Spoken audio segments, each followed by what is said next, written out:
Scientists finally revealed what Michael Jackson's DNA was hiding all along, and the answer has nothing to do with the rumors that followed him for 30 years. For decades, the world looked at his changing skin and decided he was ashamed of himself.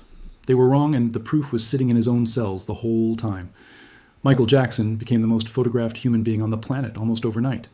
Every magazine cover, every late-night joke, every whispered conversation focused on the same question: why does he look different than he did last year? Nobody asked what was happening inside his body. They only asked what they thought it meant about his mind. That gap between the biology and the gossip is where this story actually lives. To understand what was really going on, you have to understand how the immune system can turn on a person. Most of the time, it protects you from infection and disease without you ever noticing it working. But in certain conditions, that same system starts attacking healthy tissue as if it were the enemy. This group of conditions is called autoimmune disease, and it does not pick and choose who it affects based on fame or fortune. It can happen to anyone, at any age, for reasons science still does not fully understand. Michael Jackson happened to be one of the people it chose, and it chose him in the most public way imaginable.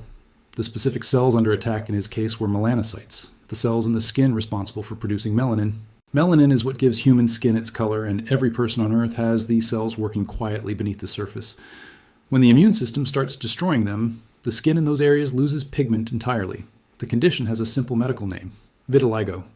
It is not exotic, it is not rare, and it is not something that only happens to celebrities trying to change their appearance. Tens of millions of people worldwide live with vitiligo, and it affects every race, every gender, every age group equally. The patches it creates do not fade to a lighter shade. They turn completely white, with sharp, visible borders against the surrounding skin. For people with darker skin tones, that contrast is dramatically more visible than it is for people with lighter skin. That single fact mattered enormously for Michael Jackson. As an African-American man at the height of his fame, any change in his skin tone was going to be impossible to hide, and impossible for the public to ignore. His dermatologist later confirmed that signs of vitiligo were first noticed around 1983, the year directly after Thriller turned him into a global phenomenon. Think about the timing for a moment. This was not a quiet diagnosis he could process in private. He was in the middle of the most visible, most photographed, most scrutinized period of his entire life when his own immune system began rewriting the surface of his skin. There was no pause button on his career, no quiet year off to adjust. He had to keep recording, keep touring, keep stepping in front of cameras while his appearance visibly changed in ways neither he nor anyone else could control. By the late 1980s, those changes were obvious to anyone watching, and the public response was not curiosity or concern. It was mockery, accusation, and a story that had almost nothing to do with the actual medical reality unfolding in front of everyone's eyes. The dominant theory became that he hated being black and was bleaching his skin to look white. It was a cruel theory, a lazy theory, and it completely ignored the fact that he kept trying to explain the truth himself. In 1993, sitting across from Oprah Winfrey in front of one of the largest television audiences in history, he calmly explained that he had a skin disorder that destroyed pigmentation and that it was something entirely outside his control. He said it plainly on national television, asking only to be understood. A significant portion of the public still chose not to believe him. The tabloid story was simply more entertaining than the medical truth, and entertainment usually wins when people are not paying close attention. As if one autoimmune condition were not enough, Michael Jackson was also living with a form of lupus that primarily affects the skin, known as discoid lupus erythematosus. Lupus causes the immune system to attack healthy tissue throughout the body, and in this particular form, the face and scalp bear the brunt of it. It causes rashes, scarring, and an extreme sensitivity to sunlight that doctors take very seriously. People managing discoid lupus are routinely told to avoid direct sun exposure whenever possible because ultraviolet light makes the condition significantly worse. Now picture Michael Jackson's situation clearly. He had vitiligo, which had already stripped much of his skin of its natural sun protection, combined with lupus, which made direct sunlight actively dangerous for his face and scalp. Suddenly, the umbrella makes sense. The surgical mask makes sense. The long sleeves in warm weather make sense. And so does the single glove worn on a hand where the depigmentation happened to be especially visible. None of these choices were eccentric behavior from someone losing touch with reality. They were practical responses from a man trying to protect a body that was actively working against him while the entire world watched and judged. What looked like strange theatrical flourishes were, in clinical terms, basic protective measures any dermatologist would recommend.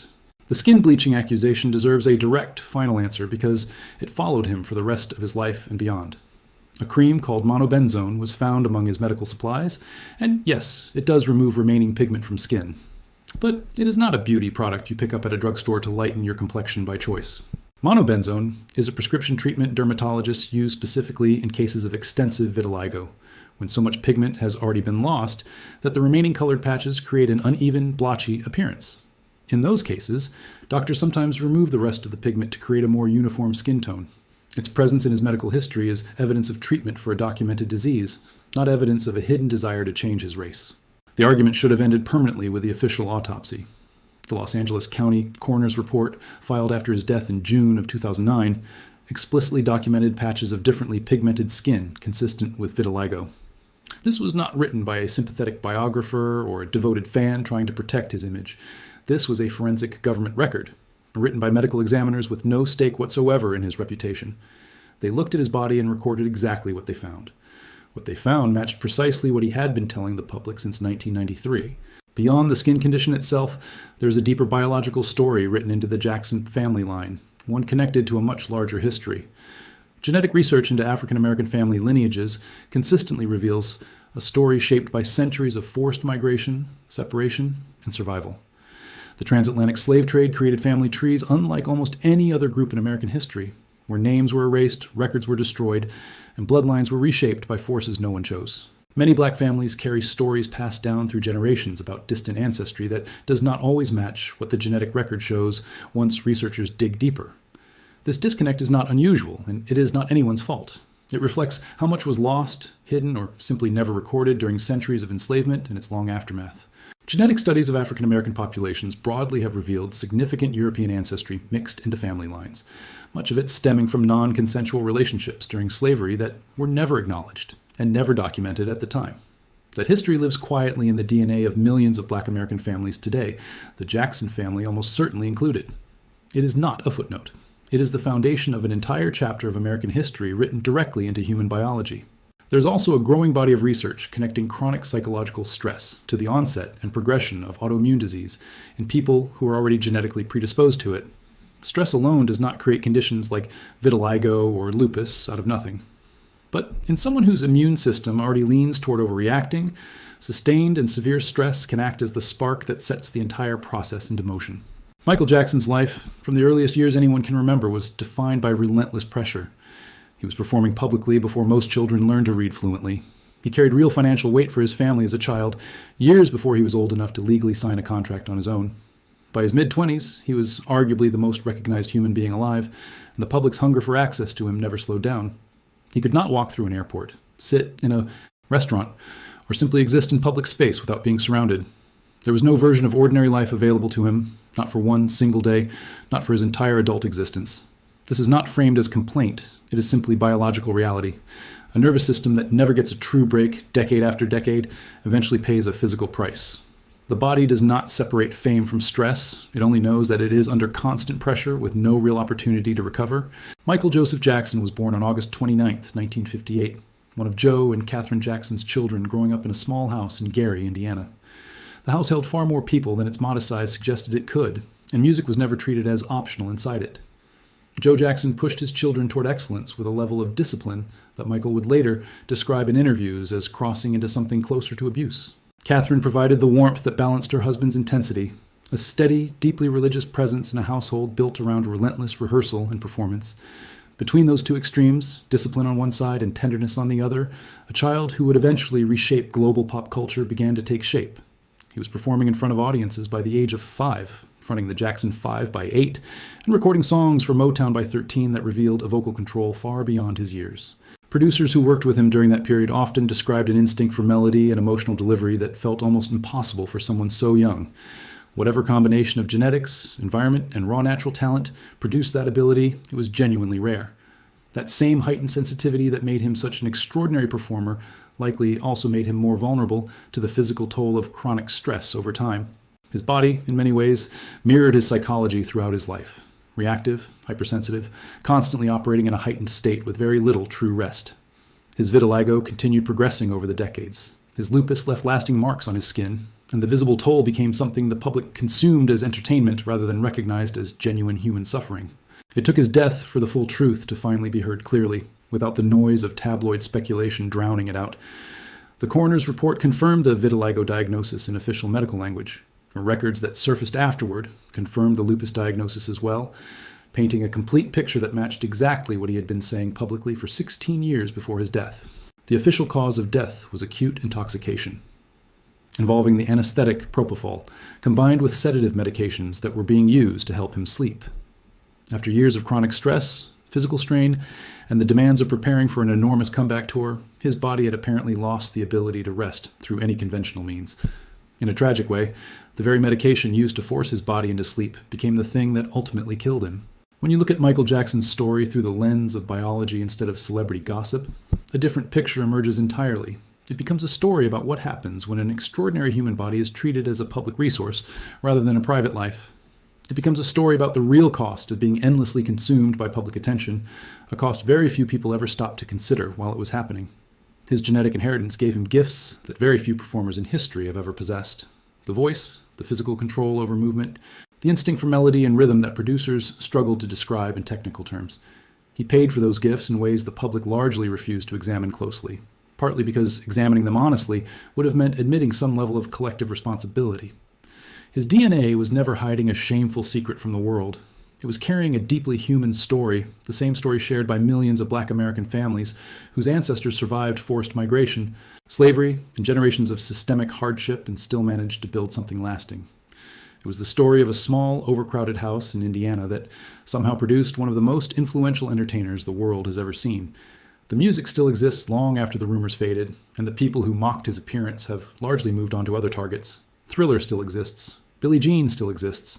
Man in the Mirror still exists, decades after they were recorded, still resonating with new listeners discovering them for the first time. Those songs did not happen in spite of everything his body went through. In some difficult to fully articulate way, they happened because of it. The same heightened sensitivity that made his immune system prone to overreacting likely also fueled the emotional intensity that made his performances feel so real to audiences. The same restlessness that eventually contributed to his death is part of what drove him toward perfection in the studio and on stage for 30 years straight. You cannot easily separate the gift from what it apparently cost him to carry it. For decades, the world kept asking the wrong question about Michael Jackson. People asked why he looked different instead of asking what he might actually be going through physically. People asked what he might be hiding, when the real answer had been stated clearly on television back in 1993 for anyone willing to actually listen. His body was not lying to the world, and it was never hiding anything sinister. The truth was always available, confirmed eventually by his own physicians, by genetic and medical research into autoimmune conditions, and ultimately by an official government autopsy report that had absolutely no reason to protect his image. There is no remaining excuse for the old story to keep circulating once the medical facts are laid out clearly. There is something worth saying here that goes beyond medical records and forensic reports entirely. Michael Jackson asked more than once simply to be believed. He said it directly on one of the most watched interviews in television history, and he lived the rest of his life completely unable to hide from public view, even if he had wanted to. Everything about him was documented, photographed, and picked apart by people who had never met him and never would. In the middle of all that relentless attention, he stood up and told the truth about his own body, his own health, and his own experience. Many people listening simply chose not to extend him the basic courtesy of taking him at his word. Today, conversations about autoimmune disease and chronic illness happen far more openly than they did during the 1980s and 1990s. Vitiligo specifically is far better understood by the general public now than it was when Michael Jackson was first navigating his diagnosis in the public eye. The idea that a black man might develop a skin condition causing visible depigmentation, rather than secretly wanting to erase his own identity, no longer requires the kind of imaginative leap it apparently demanded from audiences decades ago. In many ways, society is better equipped now to understand exactly what he was experiencing than the world was while he was actually living through it. That improved understanding arguably comes with a quiet responsibility attached to it. The responsibility to finally correct a record that was built on rumor, mockery, and a deeply uncharitable assumption about a man who never stopped telling the truth. The Jackson family's broader genetic story reflects something much larger than one individual life. It reflects forced migration, survival against enormous odds, and generations of families rebuilding identity from circumstances they never chose for themselves. Michael Jackson's body carried that history forward, in his immune system, in his resilience, and in the extraordinary talent that emerged from circumstances most people will never fully understand.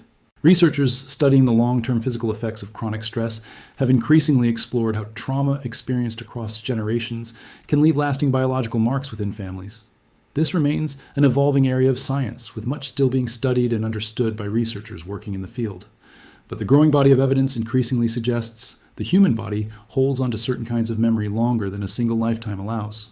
Michael Jackson was only a few generations removed from slavery in America, and just a couple of generations removed from the Jim Crow era his own father lived through directly. That kind of historical weight does not simply vanish once laws change on paper. It lingers quietly within families, within communities, and potentially within the body itself in ways researchers are still working to fully understand. What science has confirmed clearly, without ambiguity, is this. Michael Jackson lived with 2 serious autoimmune conditions that visibly altered his appearance over the course of his adult life. He told the truth about it publicly. He was largely disbelieved by a public that preferred a more sensational story. And an official government autopsy ultimately confirmed exactly what he had said all along. He deserved, at the absolute minimum, to be believed when he calmly explained what was happening to his own body. The science finally caught up to confirm what he already knew about himself the entire time. Maybe the least the rest of us can do now is finally let the truth replace the rumor for good.